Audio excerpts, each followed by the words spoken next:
আসসালামু আলাইকুম বন্ধুরা, কেমন আছেন সবাই? তো গতকালকে দেখেছেন যে ঢাকার যমুনায় হাদির বিচারের দাবিতে আবদুল্লাহ আল জুবায়ের উপরে কিন্তু গুলি করা হয়েছে। একটি রাবার বুলেট তার পায়ে ভেদ করে এবং তিনি গুরুতর আহত হন। এবং গতকালকে পুলিশের ভিতরে যে মনোভাবটা দেখেছি, হাসিনার আমলের যে পুলিশগুলো ছিল সেরকম একটা চিত্র গতকালকে কিন্তু লক্ষ্য করা গেছে।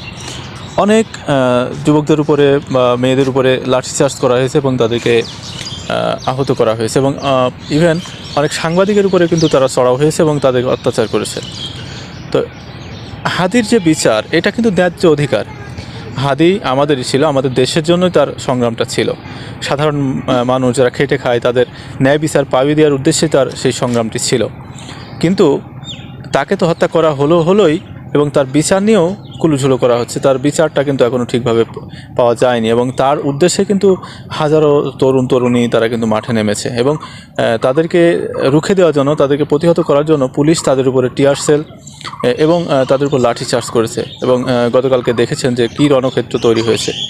তার পরবর্তীতেই নাসির উদ্দিন পাটোয়ারি, ঢাকা ৮ আসনের যিনি সংসদ সদস্য প্রার্থী, যিনি এমপি নির্বাচন করতেছে, তিনি কিন্তু গতকালকে দেখলাম 5টার পরে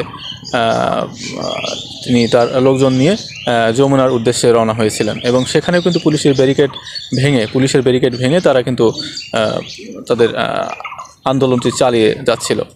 তো বাংলাদেশে এখন বর্তমানে যে পরিস্থিতি, এতে কি মনে হচ্ছে যে সামনের নির্বাচনটা হতে পারবে সুষ্ঠুভাবে বা হতে দিবে?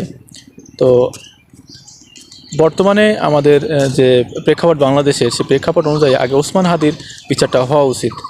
কারণ প্রায় 1.5 মাস হতে চলো ওসমান হাদি মৃত্যুবরণ করেছেন, কিন্তু দেশের আইনশৃঙ্খলা বাহিনী এখনও কিন্তু সেই অপরাধীদের ধরতে পারেনি এবং তাদের ন্যায্য বিচার কিন্তু আমরা পাইনি। তো অবশ্যই এটা আগে হওয়া উচিত, তারপরে ভোট। তো আপনারা কি বলেন? অবশ্যই মতামত জানাবেন। ধন্যবাদ।